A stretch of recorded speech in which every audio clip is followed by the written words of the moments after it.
Muito bem, amigos, estamos nós de volta com o nosso Tema Livre aqui na Nova Era TV e eu quero hoje rebuscar muitos assuntos que eu tenho certeza que vocês estão bastante interessados. No segundo bloco, quero trazer a vocês a condição de cada possível candidato a deputado estadual ou federal aqui da nossa região.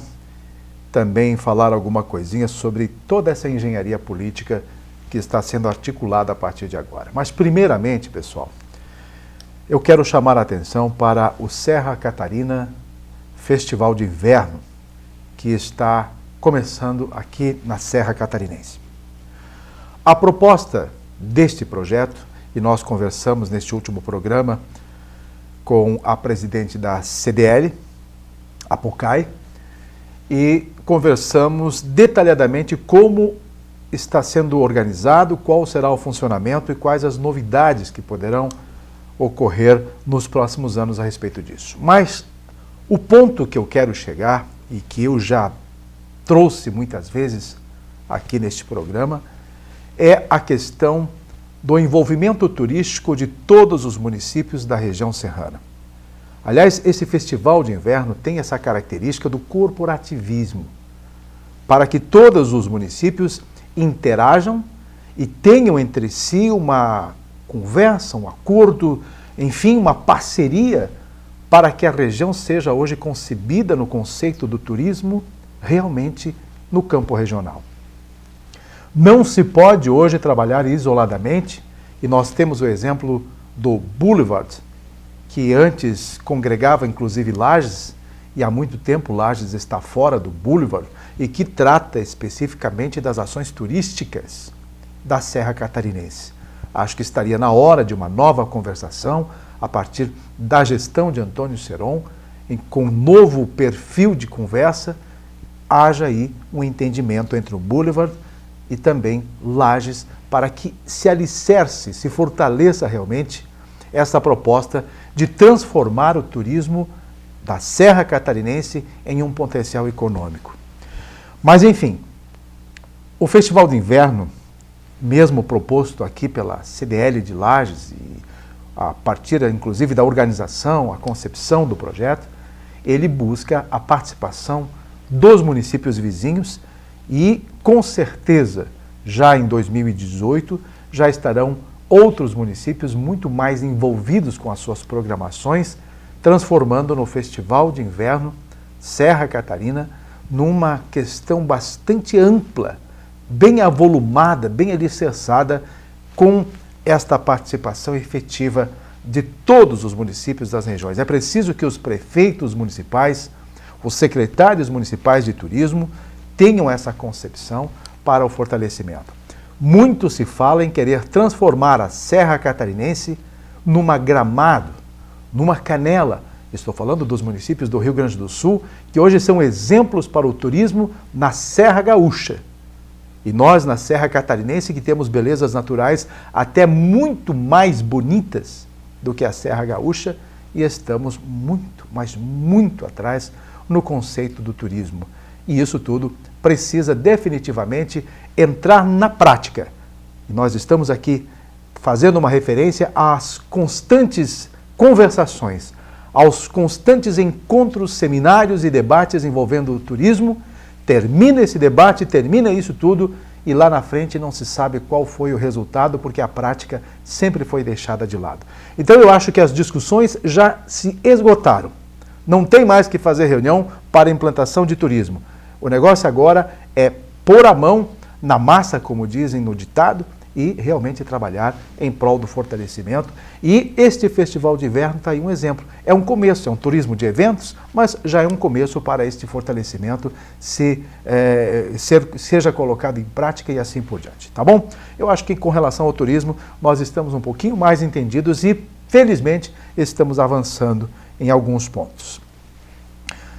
Pessoal, há uma discussão hoje na Assembleia Legislativa por alguns deputados estaduais pedindo a extinção das agências de desenvolvimento regional, as ADRs. Os senhores sabem também que este assunto não é de hoje. Antes mesmo do governador Raimundo Colombo fazer, digamos, o acordo, a parceria com o já falecido governador Luiz Henrique da Silveira, era a proposta do PSD, a extinção das ADRs. Logicamente, esta postura acabou sendo mudada quando houve a união entre o PSD e o PMDB, e eles estão até hoje, então, fazendo parte deste governo. E as ADRs, 36 ao todo, estão a todo vapor funcionando. Eu tenho uma ideia um pouquinho diferente, talvez não deva-se simplesmente extinguir as ADRs em todo o estado de Santa Catarina, mas haver uma reforma, uma remodelação desse modelo de gestão para a diminuição dessas ADRs. Eu imagino que se nós tivéssemos uma lá no extremo oeste, uma no meio oeste, uma no oeste, uma na serra, uma lá no sul do estado, uma no norte, nós poderíamos ter aí 6 ou 7, no máximo 8. E, claro, cada região, a região serrana, por exemplo, ficaria abrangendo São Joaquim, toda a região da Mures, enfim, pegaria um número maior de municípios para o atendimento, além do que são, do que tem hoje. Mas então, quero dizer que este assunto, independente de ser aprovado ou não, não é nenhum assunto, já é um projeto que está sendo tramitado na Assembleia Legislativa e a discussão já está pegando e logo logo ele vai para plenário para aprovação ou não. E eu acho que alguma coisa nesse sentido também precisa ser mudada. Se nós tivermos substancialmente a redução destas ADRs, já seria algo muito importante. Não sou a favor da extinção total dessas agências, até porque a descentralização do governo ela é muito importante. Há pouco tempo atrás, no passado recente, até quando eu morava na cidade de Chapecó, vocês lembram, por acaso, da Secretaria do Oeste. Havia uma única agência, não era agência, era a Secretaria do Oeste mesmo, com um projeto totalmente descentralizado de governo que atendia o Oeste e toda aquela região. Isso, então, fazia com que o governo do estado mantivesse a sua centralização na capital, em Florianópolis, e quando era necessário, então, um encontro ou conversações ou ações diretas lá naquela região, a Secretaria do Oeste estaria ativa e pronta para atender. Então, eu não vejo com bons olhos a extinção de todas as ADRs, mas talvez este modelo de gestão, que foi implantado no tempo do governador Luiz Henrique da Silveira, possa até ter continuidade, mas quem sabe aí se pense na redução. Aliás, tem candidato já, pré-candidato ao governo do estado de Santa Catarina, no caso o próprio Gelson Merizio, hoje que se pré-candidata pelo PSD, o partido do próprio governador João Raimundo Colombo. Ele então está propondo a extinção das ADRs. Vai ser um discurso recorrente durante a campanha, porque soa bem aos ouvidos dos eleitores essas medidas drásticas de redução de custos, ainda mais nesse momento de crise que os estados e que o governo de Santa Catarina, o governo nacional, todos estamos aí vivendo nesse período de economia. Outra contenção, e que o assunto esse deve ganhar mais dimensão, até porque já foi aprovado, deixa-me ver aqui, eu quero trazer mais detalhes para vocês, foi aprovado na Comissão de Finanças e Tributação da Assembleia Legislativa, por unanimidade, notem bem, a proposta de emenda à Constituição, uma PEC chamada 3/2011, para o fim da concessão de aposentadorias e pensões a ex-governadores do Estado. A autoria é do deputado padre Pedro Baldiceira, do PT. Esta é realmente uma medida a ser tomada. Esse é um projeto que agora vai para plenário, já está aprovado então pela Comissão de Finanças e Tributação, só agendar a pauta e o dia que for para a votação. A gente não entende realmente como um governador fica aí 4 anos ou 8 anos no mando do Estado e depois disso então recebe integralmente o seu salário como forma de aposentadoria. Isso tudo, obviamente, há uma maneira, aliás, há uma necessidade de que seja revisto e a gente não pode realmente concordar. Enquanto um trabalhador que estava hoje 35 anos, com 35 anos de serviço, sofrendo para conseguir a sua mísera aposentadoria, e ainda com a reforma trabalhista propondo para que ele trabalhe até os 60 anos de idade, quer dizer, a pessoa envelhece, padece para poder ter uns troquinhos depois de tantos anos de contribuição, enquanto que os nossos políticos recebam essas benesses dos seus salários integrais após o fim dos seus mandatos lá no governo do Estado. Então, essa é uma medida bastante interessante e eu concordo realmente que ela seja extinta e que se acabe com esses benefícios hoje em prol dos governadores que acabam encerrando os seus mandatos. E a gente encerra assim o primeiro bloco. Em seguidinho a gente retoma o nosso bate-papo aqui no nosso Tema Livre. Até já.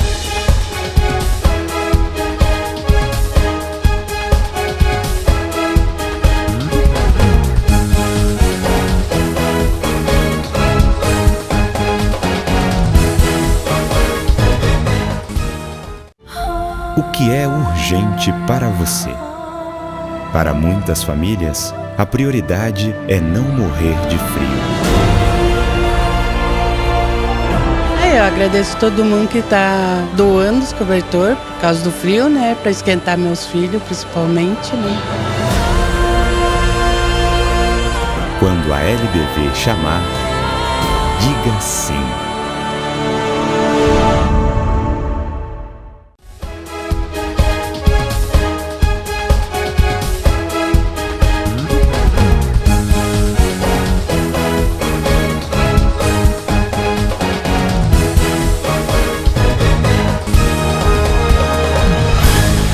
Muito bem, amigos, estamos nós de volta então com esse Tema Livre. Hoje um bate-papo mais tranquilo, mais leve, mas de qualquer maneira com muitas informações interessantes que eu quero trazer a vocês. Aliás, eu até achei que havia sido extinto o programa Mais Médicos do governo federal, mas não. Michel Temer tem mantido o projeto dos médicos cubanos e Santa Catarina foi contemplado aí com mais, o estado de Santa Catarina foi contemplado com mais 40 médicos cubanos deste programa Mais Médicos. A maioria deles vai ocupar o espaço em municípios aqui de perto, no meio-oeste e oeste de Santa Catarina. Para a região serrana, nenhum médico foi indicado. Mas, de qualquer maneira, eles simplesmente não vêm para aumentar esse número de médicos, eles vêm substituir os médicos que já encerraram seus contratos por 3 anos de trabalho e agora então vêm outros cooperados, né, outros médicos para substituir esses e os demais então acabam retornando. Aliás, é um problema bastante complexo. O médico fica aqui 3 anos, ele adquire uma raiz em cada município que ele acaba atuando, adquire um envolvimento com os seus pacientes, com as pessoas, e depois simplesmente termina o contrato, rompe-se tudo, todo aquele momento laboral que foi construído ao longo desses 3 anos com os pacientes, com a cidade, tudo com uma identificação diferenciada, simplesmente se rompe, entra um médico novo e PT, saudações. Tá? Acaba-se então o trabalho daquele médico que ele construiu ao longo dos 3 anos, alguns melhor, outros pior e assim por diante, até alguns a gente sabe que precisam ser substituídos porque não corresponderam à expectativa. Uma outra notícia, é uma notícia simples, do campo político. O Paulo César da Costa, o Costinha, presidente da SCPAR, neste dia 30, deixou o governo do Estado. Ele vai agora fazer parte do Conselho Administrativo da SCPAR, e ele que esteve por 7 anos como presidente da empresa do governo, as SC Parcerias. Quem assume é Gabriel Vieira, e ele que já faz parte da atual administração apenas vai dar continuidade ao trabalho que o Costinha vem desenvolvendo. Muito bem, vamos chegar ao campo das engenharias políticas. Nós teremos em 2018, vocês sabem muito bem, as eleições a presidente, Senado, deputados federais, deputados estaduais e aos governos dos estados. Até antes de eu entrar nessa questão, quero lembrar a vocês que o Tribunal Regional Eleitoral já está fazendo a biometria, ou seja, você está sendo convocado, você eleitor, para ir até o fórum, aqui do município de Lages para fazer a sua biometria, fazer o seu cadastro, não deixar para a última hora. E eu quero aqui, até antes de mais nada, deixar um elogio a esse grupo de trabalho do Fórum Eleitoral aqui do município de Lages. Você agenda pela internet, chega uns minutos antes, você é atendido exatamente no horário que você marcou, que você escolheu. É fantástico o trabalho, extremamente organizado, e estão de parabéns todos os operadores, né, lá do Fórum Eleitoral, diante desse serviço importante da coleta da biometria. Então vocês devem procurar o quanto antes, não deixar para a última hora, porque tem prazo para isso. E a gente sabe que tem muita gente que vai deixar, e nos últimos dias vai ser um horror, já está sendo previsto isso, vai ser um horror então as filas que vão acabar se formando lá em frente ao fórum. Mas muito bem, chegamos então a esse campo das engenharias políticas. Vejamos, o caso de Raimundo Colombo. Ainda há uma pequena indefinição diante agora das definições com relação ao que ele vai fazer no futuro. Tudo depende dessas delações e como ele vai comprovar a sua condição de inocência. Enfim, ele vai trabalhar as provas possíveis para se inocentar destas acusações, das delações que acabaram surgindo, inclusive pela JBS. Mas, de qualquer maneira, eu quero dizer a vocês que Raimundo Colombo ainda é e vai ser candidato ao Senado da República, e isso ele não deve abrir mão. Até porque quem não deve não teme, e se ele se recolher poderá estar admitindo a sua própria culpa. E se ele levar em frente, ele vai estar provando para ele e para toda a comunidade catarinense de que ele não tem nenhum envolvimento realmente nessas delações. Na esfera federal, nós sabemos que o nome de Carmen Zanotto hoje está na frente, é o preferencial. Carmen Zanotto está realmente fazendo um excelente trabalho na esfera federal, na representatividade serrana. E ela disse-me pessoalmente que será candidata à reeleição e que em nenhum momento ela ventilou a possibilidade de se recolher a uma candidatura a deputada estadual aqui na esfera catarinense. Ela será candidata, aliás, candidatíssima à reeleição para a esfera federal, a deputada Carmen Zanotto. É que, diante destas conversações, surgiu, trocando aqui de câmera, surgiu o nome do deputado estadual Gabriel Ribeiro, que estaria interessado ou querendo ou já se colocando como candidato a deputado federal. Aliás, ele está sim com esta perspectiva de ser candidato a deputado federal. Mas se ele for para a esfera federal, também numa candidatura eventual, e também a Carmen Zanotto se manter, nós sabemos que a Serra Catarinense não tem condições ou vai ser muito difícil eleger os dois. Vão morrer abraçados neste pleito. Então, um dos dois, obviamente, vai ter que abrir mão dessa candidatura à esfera federal. E eu acredito que quem deva abrir mão nesse momento, diante das condições e das perspectivas, talvez seja o deputado Gabriel Ribeiro. Mas é importante que ambos conversem e que vejam o que é melhor politicamente aqui para a região serrana. Na questão que envolve outros nomes para a esfera estadual, a briga vai ser grande. Teremos muitos nomes para deputados estaduais, sempre tem aqueles pinga-fogo, ou seja, aqueles candidatos que se lançam apenas por obrigação, para manter o nome, ou para ter um nome representativo do partido, para não perder o foco, não perder a aparência do partido, acabam se lançando. Fazem 4, 5, 6, 8, 7 mil votos e vão tirando votos daqueles que têm realmente potencial para uma eleição. Nós nem sabemos se desta vez a Associação Empresarial de Lages, a ACIL, vai encabeçar novamente uma campanha Vote em Serrano, aquela história toda daquela campanha, para que você defina realmente os nomes de maior potencial para as eleições estaduais. Tem também o nome do empresário da comunicação, Roberto Amaral, hoje pelo PSDB, no Ninho Tucano, vai também buscar esta vaga na Assembleia Legislativa. Já sabemos que pelo PR o Márcio Machado já está articulando todo o seu projeto nesse sentido, e também temos o PP, o Partido Progressista, que hoje tem o vice-prefeito de Lages, Juliano Polese, que pode ser também um dos nomes preferenciais para ser lançado pelo PP a deputado estadual. E ainda no PP já está sendo ventilado e mais ou menos nos bastidores sendo pré-lançado o nome do vereador Lucas Neves, muito bem votado neste pleito de 2017, aliás, de 2016, e na gestão a partir de agora, em 2017. Lucas Neves surpreendeu realmente pela sua votação, foi uma das maiores votações do estado de Santa Catarina, e isso tudo precisa ser levado em conta. Isso então, gente, não podemos levar em consideração somente os nomes da cidade de Lages. Tem outros proponentes a uma candidatura a deputado estadual de municípios vizinhos, na área de São Joaquim, de Otacílio Costa. O próprio prefeito Tio Ligas está mais ou menos de olho nesta possibilidade de ser também candidato a deputado estadual e assim por diante. Então nós vamos ficar aguardando todas essas possibilidades diante destas questões.